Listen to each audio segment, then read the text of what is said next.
Vijana Vallabha Girivaradhari.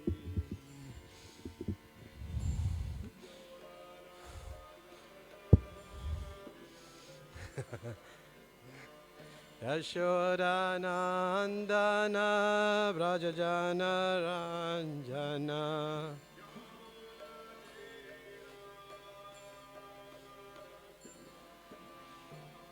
Yamuna Tira Vanachari.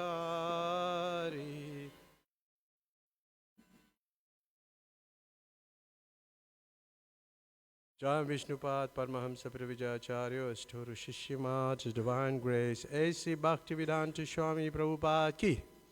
Jai Vishnupad Paramahamsa Pravijacharya Asthuru Shishyamat His Divine Grace Bhakti Siddhanta Saraswati Goswami Maharaj Prabhupada Ki. Anandikoti Vaishnavrind Ki. Nam Acharya Slaidas Thakur Ki. Prem se kaho Sri Krishna Chaitanya Prabhu Nityananda Shri Advaita Gadadhara Shiva Sari Gaur Bhakta Vrindi Ki. Shri Radha Krishna Gopa Gopinath Shyam Kun Radha Kun Giri Govardhan Ki. Vrindavan Navadip Dham Ki. Ganga Mai Jamuna Mai Ki. Bhakti Devi Tulasi Devi Ki. Samaveta Bhakta Vrindi Ki. Nitai Gaur Premanande. All glories to the assembled devotees. All glories to the assembled devotees. All glories to the assembled devotees. All glories to Shri Guru and Shri Gauranga. All glories to Srila Prabhupada. Srila Prabhupada Ki.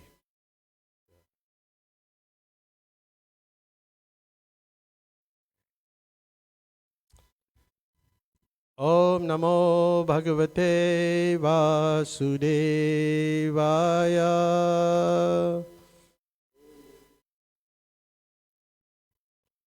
Om Namo Bhagavate Vasudevaya.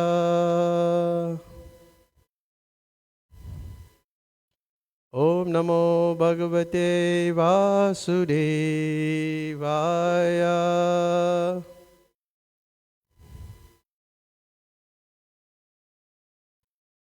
So we're reading from the Srimad Bhagavatam, Canto 4, Chapter 12, text number 49 and 50. You don't have the verses, huh?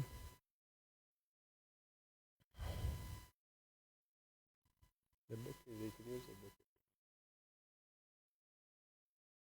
Chapter 4, Canto 4, Chapter 12, text number 49 and 50. Oh, okay, don't worry. Maybe it's there. I don't think so. Okay. I'll do the word for word and then we'll do the verse itself.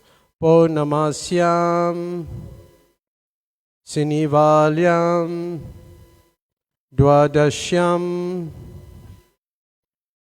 shravane atava dinakshaye Vyatipate Araktine Api Va Sravayad Shaddadanam Titapada Na Icham Tatra Atmana Atmanam Santusta Iti Siddhyati. Let's try to recite the word. O Namasyam Sinivalyam Dwadashyama Shravane Tava Dinakshaya Vyatapate Sankrame Arkadine Apiva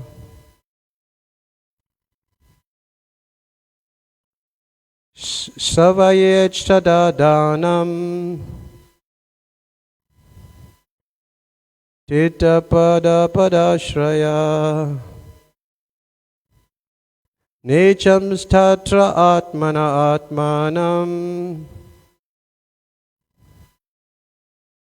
santusta iti siddhyati Purnamasyam sinivalyam dvadashyam ashravane tava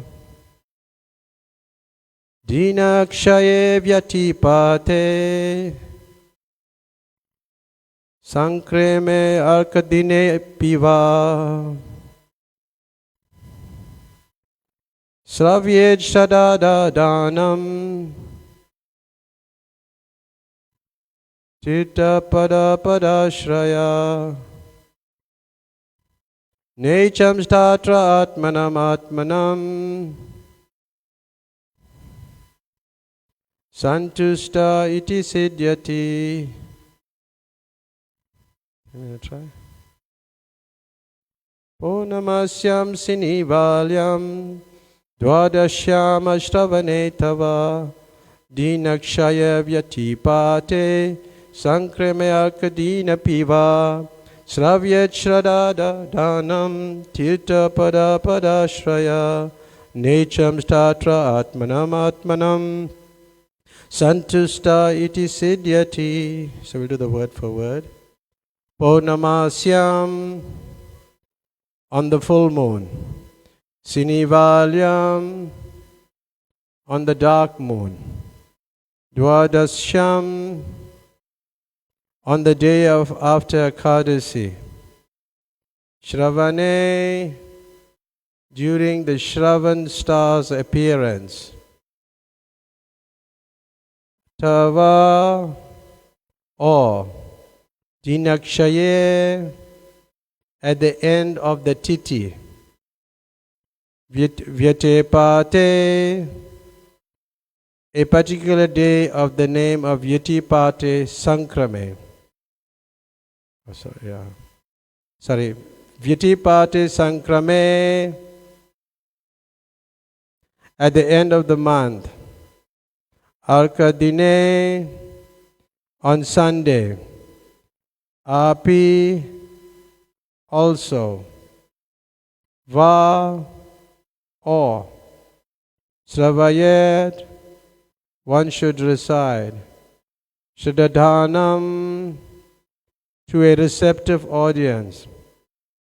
Tirthapada, of the Supreme Personality of Godhead. Pada ashraya, taken shelter of the lotus feet. Na ichan, without desiring remuneration. Tatra, there. Atmana, by the self. Atmanam, the mind. Santusta, pacify. Iti, thus. Siddhyati, becomes perfect. So the translation, persons who have completely taken shelter of the lotus feet of the Lord should recite this narration of Dhruva Maharaj without taking remuneration. Specifically, recitation is recommended on the full moon or dark moon day, on the day after Ekadasi, on the appearance of the Shravan star, at the end of a particular Titi, on the occasion of Vyatipate, at the end of the month, or on Sunday. Such recitation should of course be performed before a favorable audience. When recitation is performed this way, without professional motive, the reciter and the audience become perfect. Purport by His Divine Grace A.C. Bhaktivedanta Swami Prabhupada. Professional reciters may ask money to extinguish the blazing fire within their bellies, but they cannot make any spiritual improvement or become perfect. It is therefore strictly forbidden to recite Srimad Bhagavatam as a profession to earn a livelihood.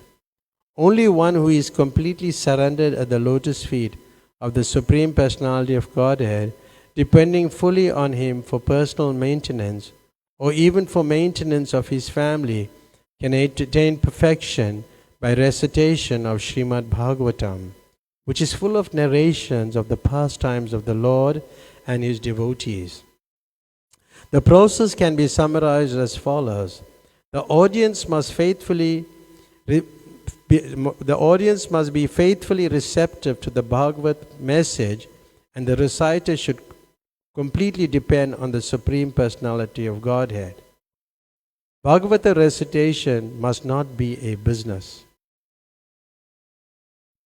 If done in the right way, not only does the reciter achieve perfect satisfaction, but the Lord also is very satisfied with the reciter and the audience, and thus both are liberated from material bondage simply by the process of hearing. So this is a very beautiful purport, and there are many points in the purport that we could discuss. But first of all, from text 44 right to the end of this chapter, the discussion is on the benefits you get by hearing the Bhagavatam, by engaging in these activities. It is called Phalastuti. Phalastuti means the benefits. So the benefits one will get from hearing the Bhagavatam. And here Prabhupada in the purport has described the importance of hearing Srimad Bhagavatam, how beneficial it is for all parties concerned, the audience and the person who is reciting or speaking on the Bhagavatam, on the Bhagavat. But the Bhagavatam is not for, is done actually without remuneration. And although in the Bhagavad Gita it's mentioned that any sacrifice performed without direct regard for the scripture, without distribution of prasadam, without chanting of the Vedic hymns and remuneration to the priest, and without faith, is considered to be in the mode of ignorance, which means that you must give the priest some dakshin. So we'll discuss that.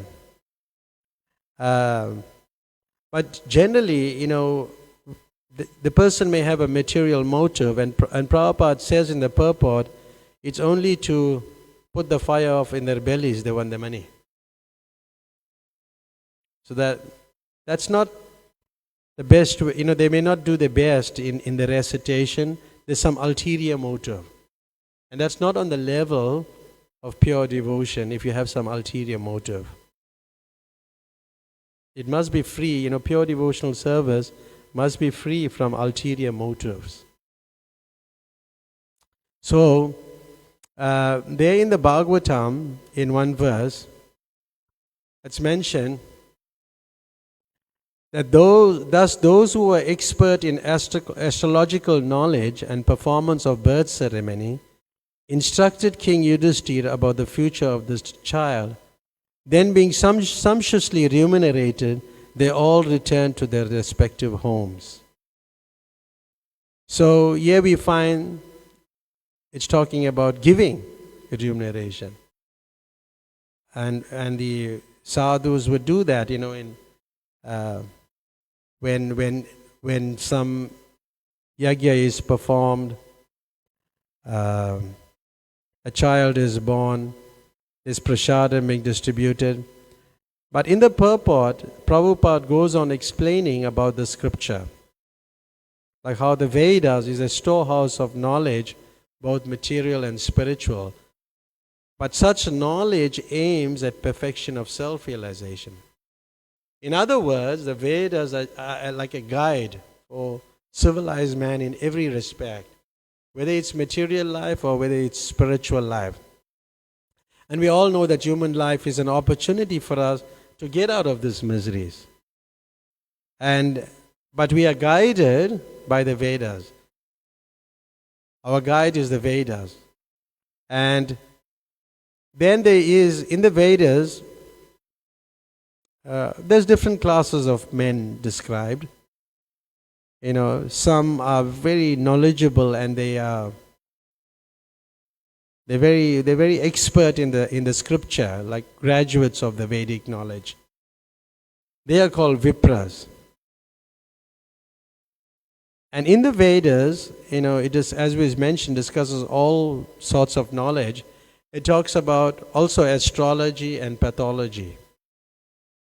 And Prabhupada in his purport writes on these two things that they are very important branches that are necessary for common man. So the intelligent man, generally so known as Brahmins, take up all the different branches of Vedic knowledge for what? To guide the society. Even in military education, it's there for everything.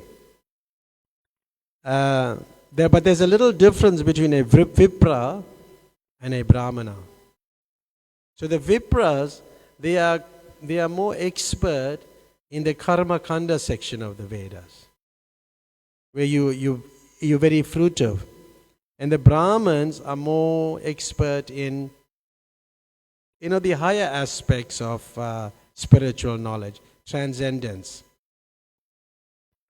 There are different departments of knowledge. You have like Jnana Kanda, Upasana Kanda, and we spoke about Karma Kanda. So from Karma Kanda to Jnana Kanda, you must lead to Upasana Kanda, where it culminates into devotional service, and where the person becomes a devotee of Vishnu, Lord Vishnu. And then the Brahman, when he achieves perfection, then he's called a Vaishnav, when he achieves perfection. And Vishnu worship is the highest mode of worship. So, elevated Brahmanas and Vaishnavas, and they engage in the study of the Bhagavad. Like I described on Bhaktivinoda Thakur's appearance day about study, the science of devotional service. So you must know Srimad Bhagavatam. And the Srimad Bhagavatam is a mature fruit of Vedic knowledge. It's and we must get this fruit. But even in the Karma Kanda section of the Vedas, you have this Jataka Vipras. These Vipras, they normally they study more like astrology, and they were employed in by the government, and but they engage in these activities, and then you award them like gold, grains and other valuable necessities of life, which include cows. And there are need for these type of people, because if you have these two type of people who are like doctors and deal with medicine, and people who study astrology, they are also required at times. So the state would employ them, and they would be given abundance of these things. And then they would help the people like that.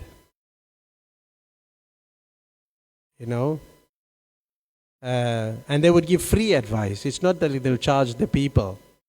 They would give free advice on Vedic knowledge. So there again, we discussed the different Shri Raghunath ki jai. But you have like very greedy priests. Priests may have this idea that, oh no, we have to make the most of everything. We have to get it. When we do a ceremony, we look at how we can get maximum out of the person. So that is not a good priest. And then in the 8th canto of the Srimad Bhagavatam and the story of Bali Maharaj, you find when Bali Maharaj wanted to give everything to Vamandev, Sukracharya, being a learned Brahmana, he started you know, kind of diverting him not to do so. And, Sukracharya belonged to the Brahmin class, to the priestly class, because they interested in receiving remuneration from their disciples. So that's a bad thing. That's not good. You just want to, exploit your disciple for your own survival. And that's not good. That's not, even as Vaishnavas, we're not meant to do that. Because we just depend on Krishna. But then Bali Maharaj, he didn't listen to his guru. He rejected his guru. So Bali Maharaj, Sukracharya is in the category of like a smarter Brahman. And there's a difference between a smarter Brahman and a Vaishnava. Because a smarter Brahman is always interested in material profit, whereas a Vaishnava, he only is interested in satisfying the Supreme Lord, the Supreme Personality of Godhead. So they just want things for personal gain.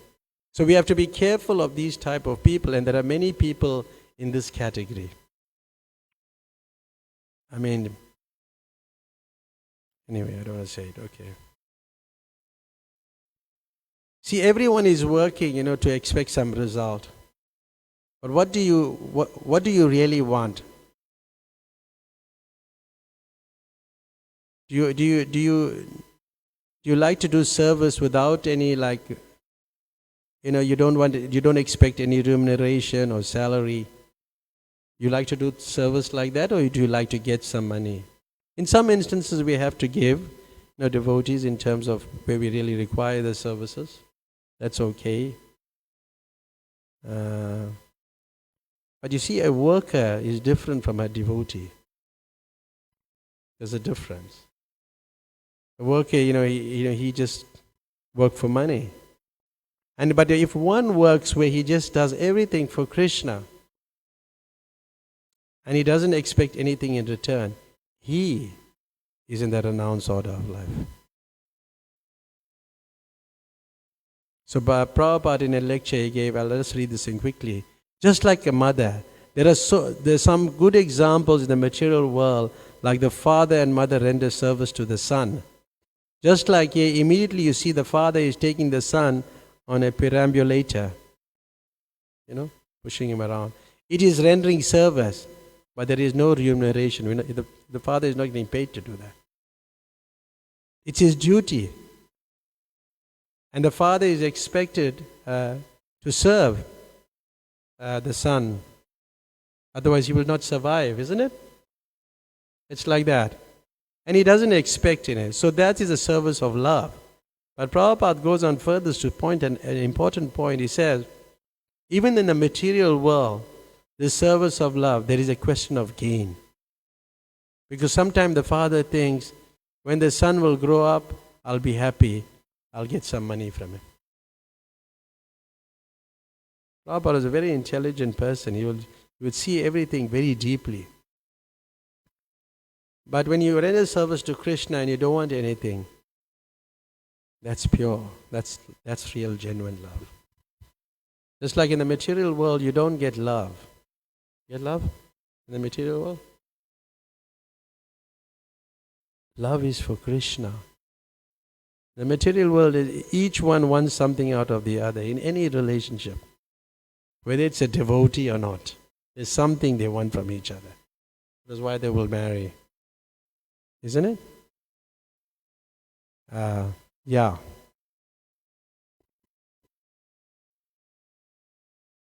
And then I was reading last night about how in one of the purports of the Bhagavatam, how the Puranas, the Mahabharats, are actually histories that are not only in this planet, but there are also millions of other planets in the universe. There are histories of other planets also.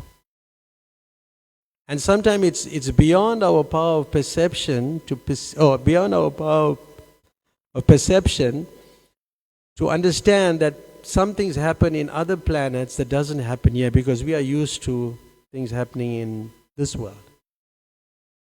But no, they may not correspond to the experiences of this planet. So that's why the Srimad Bhagavatam is like historical facts. It happened in different planets and different universes. And it is said like the Srimad Bhagavatam is the Mahapurana, and it is compared to the cream of the milk. You have milk and then you have the cream. Vedic literature is like the milk ocean of knowledge. Gives everything. But the cream or butter is the most palatable essence of milk, isn't it? You like the cream. When you have fresh cream cake, you want to have another piece, isn't it? But actually you like the cream, isn't it? Yashodarani? You like the cream. So it's like that. But the Bhagavatam is all cream. So wherever you taste, you got all cream. It's like what you call this? Sugar candy. Wherever you bite, it's sweet. And it was delivered by Shukadev Goswami. And he had nothing to do with business. He was not doing that, reciting the Bhagavat on the basis of business. He did not have to maintain family expenses by such trade. He didn't have to do that. And it was pure. But that same milk, when it's touched by the lips of a serpent, it may look like milk, but it will no longer, it's nourishing for the snake, but it becomes the source of your death. Isn't it? So we as devotees, as Vaishnavas, we should not present the Bhagavatam to gain something, some remuneration. We just do it as a service and love of Krishna, and we don't become the cause of spiritual death for many hearers, many people who's hearing this. So therefore it has to be done like that. And Krishna says in the Gita, in the 15th chapter, text 15, Vedayaschar sarvaham amavedyo, Vedanta krut veda vedevachaham. By all the Vedas I'm to be known. You know this verse? Sarvasya cham hidi sanavishtu matasmitir jnanam apanam cha. It's such a beautiful verse. I said this hundreds of times. I'm seated in everyone's heart, and from me come knowledge, remembrance, and forgetfulness. And it is the cream of the Vedas. And the thing is, we should dive deeply in tasting the Srimad Bhagavatam. And how it's done? How it is done? In the association of pure devotees. In the Srimad Bhagavatam, there's a verse that mentions, it's mentioned in the Madhya Leela, chapter 22, text 131. Madhya Leela, chapter 22, text 131. You must read that verse, but I'll just mention a few points from there. It talks about two words. Sajatiya and Snigde. Sajatiya means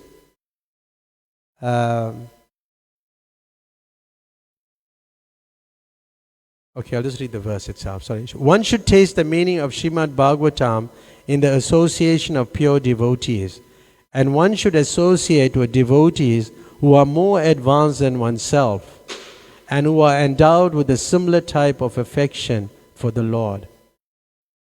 So endowed with a similar type of affection, Sajatiya, and Snigde means advanced in devotional affection, advanced.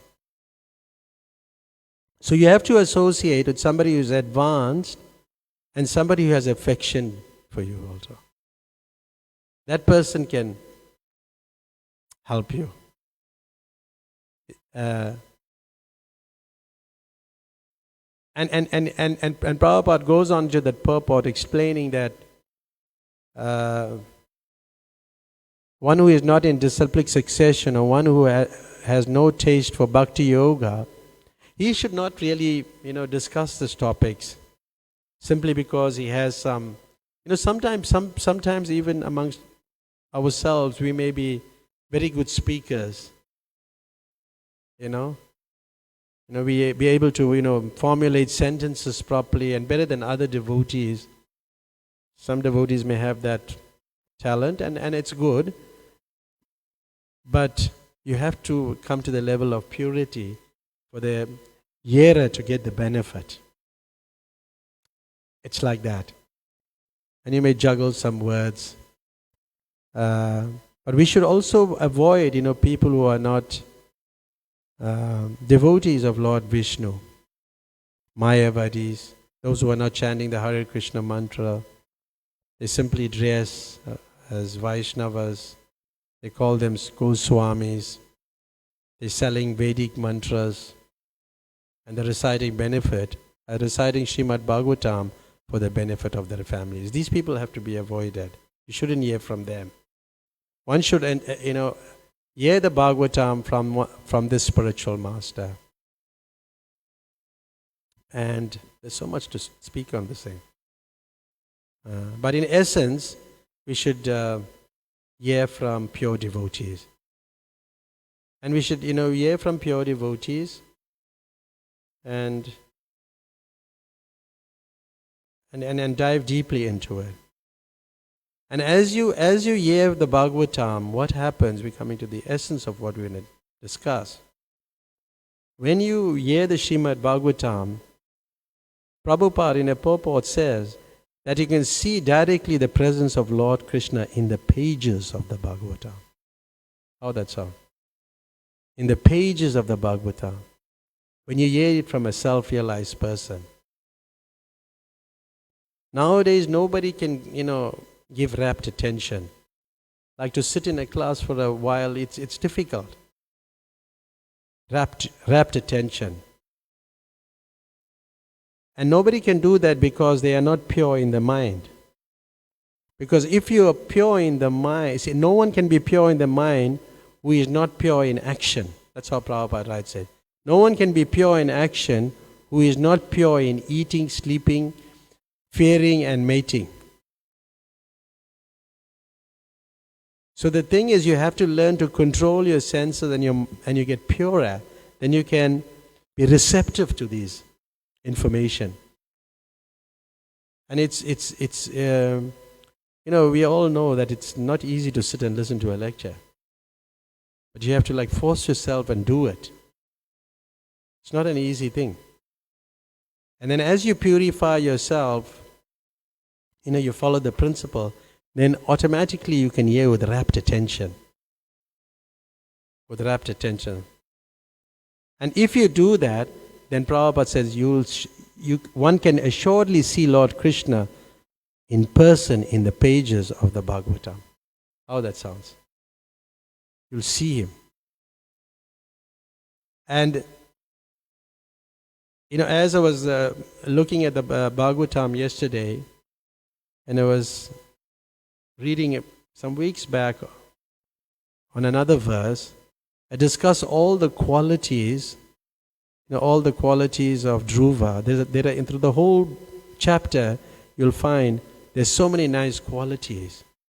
But as you read the Bhagavatam, you develop these qualities. You think, I'm just reading it, what this means. Sometimes you don't even understand these things. And Prabhupada, in 2 verses, I'll just discuss 2 verses quickly. The great sage Maitreya continued, "My dear Vidura, when thus asked to accept a benediction from Kuvera, the king of the Yakshas, Dhruva Maharaj, the most elevated pure devotee, who was intelligent and thoughtful king, begged that he might have unflinching faith in and remembrance of the Supreme Personality of Godhead, for thus a person can cross over the ocean of nations very easily, although it is very difficult for others to cross." So he was not asking for money. What he was asking for? Remembrance. He was intelligent and thoughtful. He must have unflinching faith in remembrance of the Supreme Personality of Godhead. Do we do that? See? So that's it's in the earlier verse in the 4th chapter, text 12, number 8. Yeah, 4:12, 8. So very thoughtful, very deep, very intelligent, looking in how to remember Krishna, because remembrance of Krishna is not an easy thing. Isn't it? Shravanam, Kirtanam, Smaranam is the third stage. It's later. So you may be, hearing, you may be chanting, but you're not remembering. It's the third stage. There's others, but I'll skip. I was looking at it last night and I was so inspired by it, but we won't go more into it, more in depth. So these topics of Krishna, this katha, the topics of Krishna, are so pure that when it is spoken, the hearer, the inquirer, and the speaker, all concerned, become purified. Everybody become purified. Even the place become purified. Like we're speaking here in the temple. I mean, I'm not that pure, but at least I could say that because we're speaking it, with good intentions, and you hearing it, the place is further purified. It's more surcharged.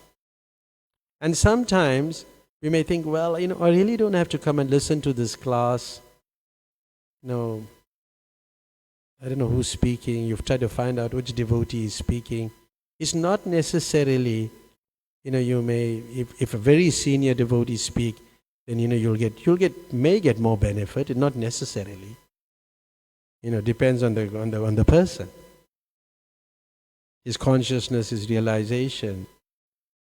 And therefore, sometimes the hearer, the person who's hearing the philosophy, will have a deeper insight into the text than the speaker.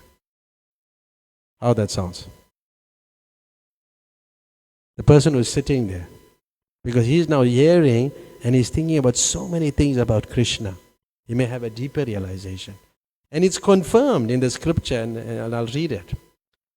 Lord Shiva also confirms that the hearer of the Srimad Bhagavatam may have a deeper insight into the text than the speaker. And this is the quotation. Lord Shiva said, I may know. Sukadev Goswami, the son of Vyasadeva, may know. And Vyasadeva may know or may not know Srimad Bhagavatam. May or may not. On the whole, Srimad Bhagavatam, the spotless Purana, can be learned only through devotional service, not by material intelligence, speculative methods, or imaginary commentaries. Got it? It's like that. Yeah, it's very beautiful. So you can get very deep insights. The Prabhupada was speaking in the purport about hearing and how important hearing is. Because you can see Krishna in the pages of the Bhagavatam. There are 4 types of hearing. 4 types. I will just describe it a little. Like incidental hearing. Incidental hearing is like, you may hear of a subject, a subject matter is brought up, but not so much emphasis is presented. Like, for example, in the first canto, Bhishma Dev is speaking about Krishna's pastimes. And the verse 1940, you can look it up, 1940, let my mind be fixed upon Lord Sri Krishna, whose motions and smiles of love attracted the damsels of Rajadham, the gopis. The damsels imitate the characteristic movements of the Lord after his disappearance from the rasa dance. This is 1940. The Rasa Leela is not a topic. It is just mentioned, but it doesn't go in depth in the first canto. This is just mentioned by Bhishma Dev. And Bhishma Dev is not a person who's of Goloka. He is a Vaikuntha man. But he is mentioning about the Ras Leela. So if one is hearing or just reading and hearing is synonymous. If one is reading, it means he's hearing also. So the subject matter is not pursued any further. So this is like incidental hearing. Is it okay? So somebody like purposeful hearing it refers to like a particular subject or pastime of special interest. Like a particular subject of pastime. That's purposeful hearing. So devotees have to be very careful of their own qualification. Because then they may go to all of Prabhupada's books and they will pick up all the pastimes where Krishna and the gopis are. And they'll say, well, this is all in Prabhupada's books, and we're reading Prabhupada's books, but you're not on that level yet. There may be, that happened in our movement in 1976. They were called the GBC, the Gopi Bhav Club. They were just picked up that subject matter and tried to dive deeply into such type of reading, and that's not very good.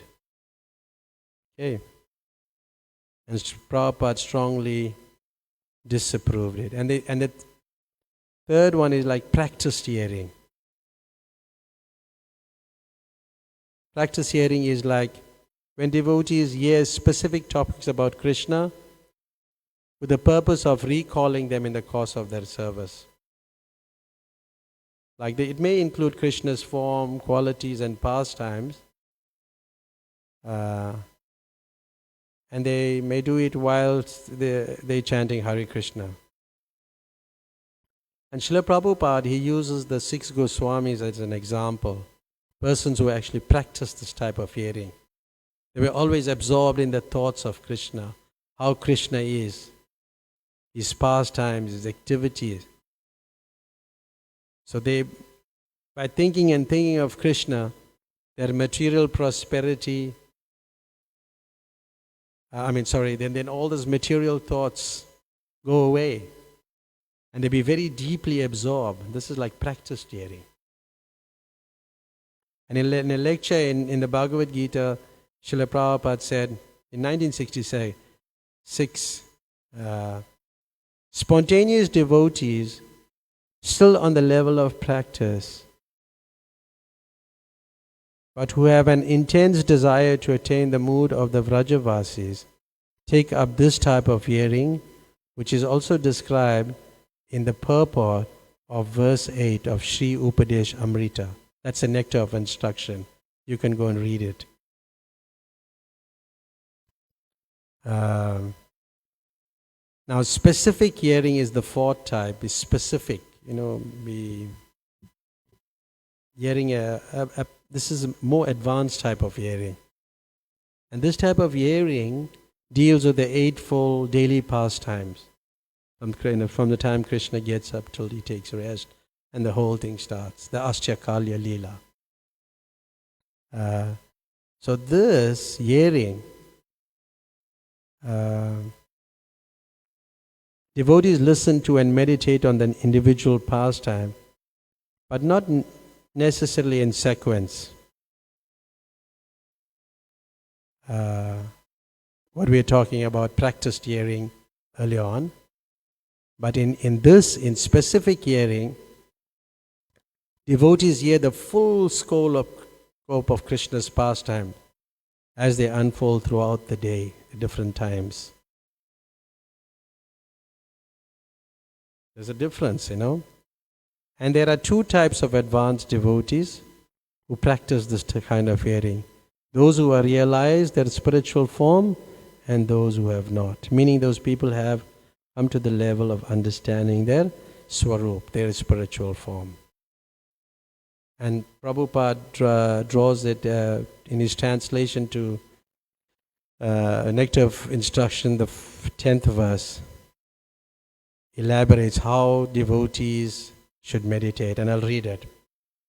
Who then will not reside at Radha Kund and in a spiritual body surcharged with ecstatic devotional feelings, aprakat bhav, render loving service to the divine couple of Sri Sri Radha Govinda, who perform their Ashtakalya Leela, their eternal eightfold daily pastimes.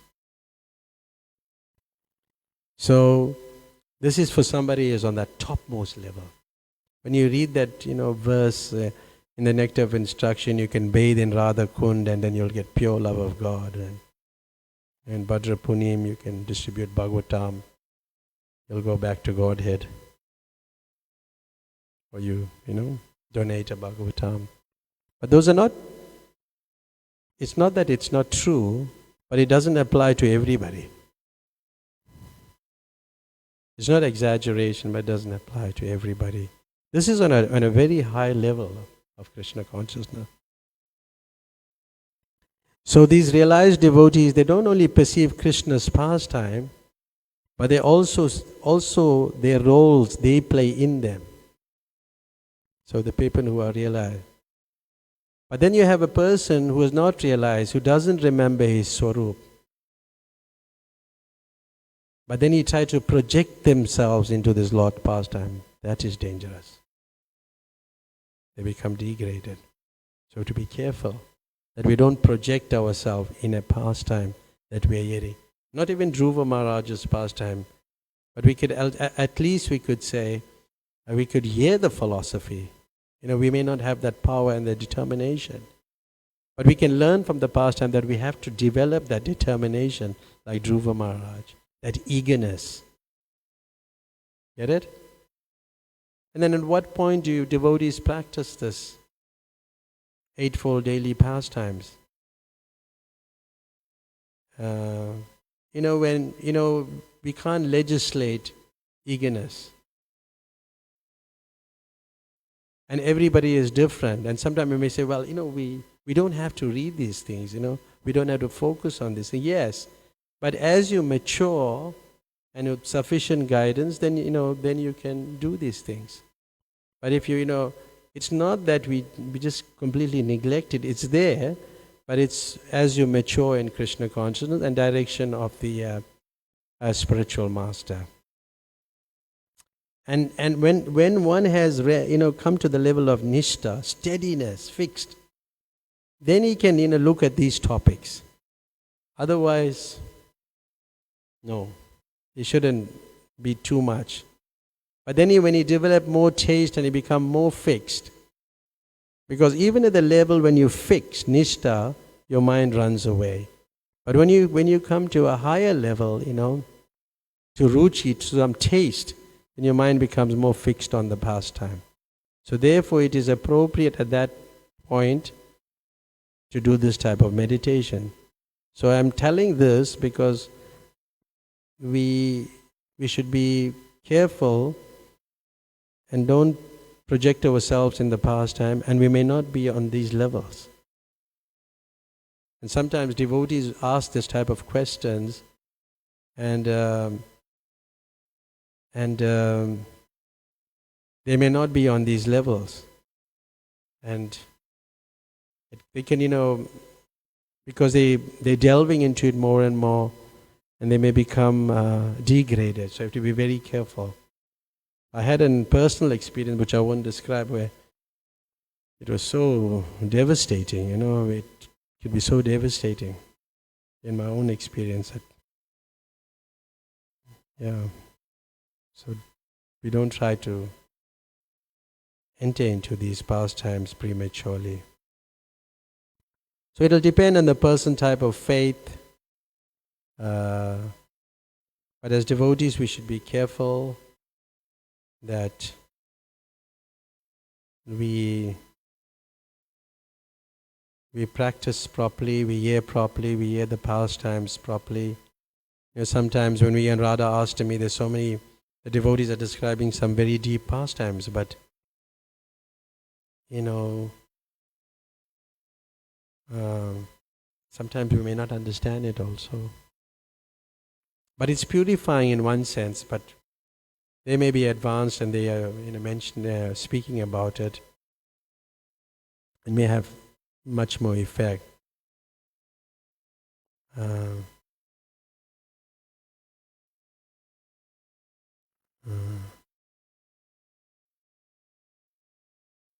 yeah, there's so much more to say.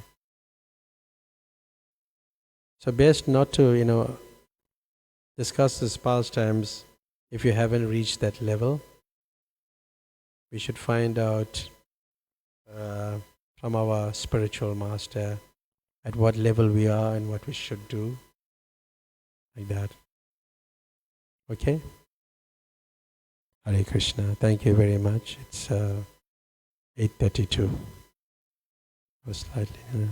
Any comments or questions?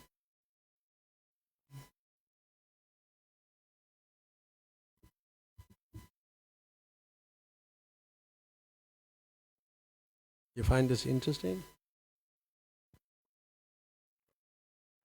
Hare Krishna, brother. Yes. As practitioners, why is it difficult for us to remember Krishna? Even like we're going to shopping malls or something, it's difficult to remember Krishna. But when we're coming to the temple, then we're thinking about Krishna. Yeah. Why is it? So just like, like going to shopping malls, it's very distracting. I remember Prabhupada, there was one Bengali girl, probably she was in America, and she wanted to go to the mall or something like that, to the shopping malls. And Prabhupada said, you shouldn't go there. So, because when you go to these places, all of the people are in the mode of passion. They're not in the mode of goodness. But when you come to the temple, it's in the mode of goodness. And you feel more peaceful and more... and it's easier to then think of Krishna because Krishna is on the altar. You're seeing Krishna, or Krishna is seeing you. Better to say it like that, maybe. Krishna is seeing you. You become peaceful. But when you're out there in the marketplaces, oh man, you cannot. It's very difficult. Very, very difficult. Yeah, it's quite difficult. You for yourself, even you try chanting. It's difficult, but I should chant. Whenever I go to a mall and all, I got my bead bag in my hand, I'm still chanting. Because you have to chant Hare Krishna, because you're going to these places, you can be sidetracked at any time. Because your intention is, to just get some commodities, and that's not beneficial to you also. Isn't it? I mean, you all know about shopping. I don't know much about shopping.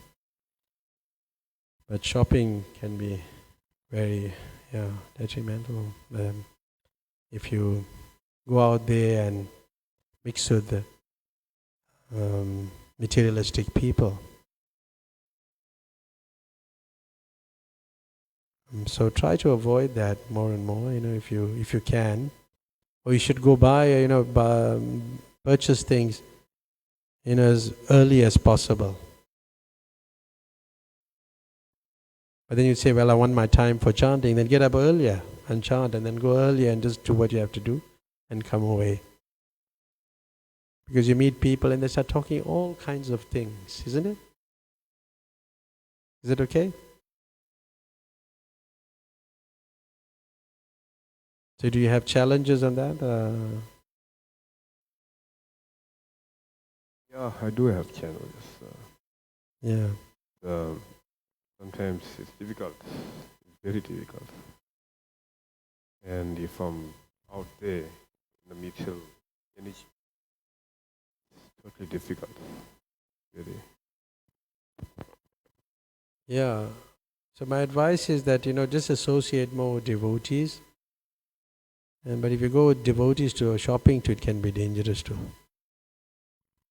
It's not that it's like, they'll start talking, they made some, if they start talking about material thing, oh, this product is nice, that product, you'll see that you'll come with an empty pocket to the temple. So you have to, like once I was in America with Giriraj Swami, and he went, and I was in the mall, it was a big mall, and America is a big place, and this was in a very elite area. So he told me to take a walk and go in the mall. I said, no, I don't do these things because I got nothing to buy. I only go if I need something. Then I sat in the car with him and I chanted my Gayatri mantra and then left. Somebody else had to purchase some things and they came back and then we left.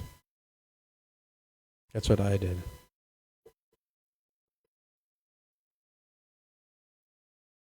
But we have to go buy things for Krishna. That we should do. And we should tolerate, the problems that we have, but we're doing it for the pleasure of Krishna. Okay. Because the consciousness of the people, kind of enter you, because you're associating with them. As they're walking, their energies get into you. You have to be careful. Okay. Anything else? Anybody? Yes. Hare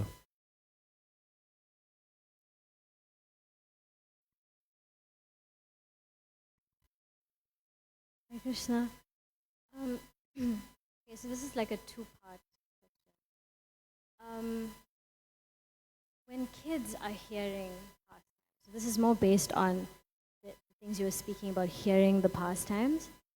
When we recite these pastimes to kids, and when they're hearing it, do they also benefit it, even though they're not fully understanding it or advanced in understanding it? That was the first question. The second is, personally, my service has to do a lot with drama and acting out Krishna's pastimes. So as someone who's not qualified to really fully dive deeper and appreciate these pastimes and not fully understand it, but sometimes we actually do drama to better understand it, to actually be somewhat a part of, Krishna's pastimes in that way. But is that offensive to be acting out basically as a method of preaching also and, reaching into people's hearts and helping them understand Krishna better? But is that an offensive, No, but the thing is, drama is one of the best ways to give this message.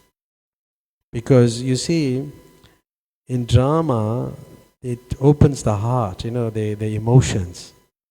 Because the person is portraying those emotions, it has a great effect on the audience, on drama. And Srila Prabhupada also did drama, and he played the role of, I think, Advaita Acharya in one of his the plays. They practiced for 1 year. So they practiced for a long time, and then when they did the play, there was no applause like. But you noticed in the audience, the people were crying. So if you practice your drama and you have, you engage, and you perform, it definitely have an effect on the people. It definitely going to have some effect. Like in Prabhupada's case, they practiced for quite a long time, and it entered their heart, and then the tears start pouring, and this is one of like the ecstatic symptoms. So it's not wrong, and Prabhupada appreciated drama. When you look at it, he really appreciated his the devotees performing, and he commented from time to time the way they performed, and he watched the plays, and it has a great effect. And Giriraj Swami was saying they went and watched some drama one time of Lord Chaitanya. And it was so emotional. It was amazingly emotional, that experience. So it does have an effect. But talking about, with the conjugal pastimes, that's like, to enter that arena, one has to have some qualification. But the audience do benefit. Like even people who watch the Ramayana series, but they were not really pure devotees, or they were materialistic people. They were materialistic people, but the whole of India were gripped onto this Ramayana. And during that time, you'd see there was no crime. That was an effect also it had. Because the people are so absorbed and gripped into the Ram Leela. But the people who's acting, and if they're guided by somebody who's a devotee, that's very good. But if they're guided by a Mayavadi, then it will be detrimental to the audience. But still, they'll hear something. It may not have that benefit, that expected benefit, as compared to somebody who's living this and doing the drama. Sometimes we engage people, they're not really up to the standard, up to the mark. But we engage them and then they practice, and then by practice, they do very well. They are benefiting because they're engaging in some service for Krishna. Yeah, they also get inspired to take up Krishna consciousness more seriously. Like that. They could be inspired. And then when you recite, you're speaking to children are innocent, and they would just see when I have a daughter, and when she was very young, I would show her pictures of Krishna and the pastime.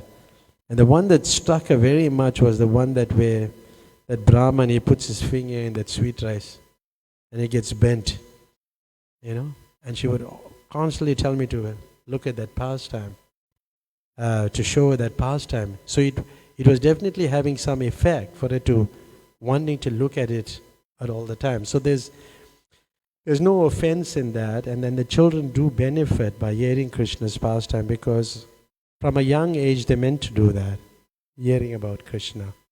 They may not understand all the deeper aspects, but when they grow older, then they will understand the deeper aspects of Krishna's pastime. But like you all perform the drama, it's so beautiful, The one on Kadamba Maharaja's Vyasa Puja I like very much. You played something like a lawyer or something. What you were there? Few roles. Few roles. You played quite a few roles. Madai. Yeah. With Jaga and Madai. Oh yeah, that role also. Yeah. It was beautiful. It was very beautiful. So the people do benefit, by these dramas, and we should have more of it, in drama. And even people who sing, like Anup Jalota is not like a really devotee, but he sings very well. And he performed at the Bombay temple at some point. He performed, and it was very beautiful, and devotees appreciated it. So that was his advancement, because the devotees were appreciating it. And then it's like that was his devotional service. Yeah. So there's different angles to look at it, from different perspectives. But sometimes also like sometimes we hear like Brij Basi songs and like anyway, there was some at once there was at the Ratha Yatra, there was some Brij Basi songs playing, and I told the devotee, and they were selling these things. I said we shouldn't do that, and he got upset. And then he didn't understand. But later we explained to him Because if you hear that, then that consciousness will enter you. And Prabhupada didn't want us to, to deal with these Brijabasis and follow them. There's like Radhe, Radhe, Japa Karo, all these songs. Yeah. So we have to be careful also. Okay. Is that okay? So thank you very much. We took a little more time, sorry, but thank you very much for your association. Hare Krishna. Hare Krishna. Srila Prabhupada ki.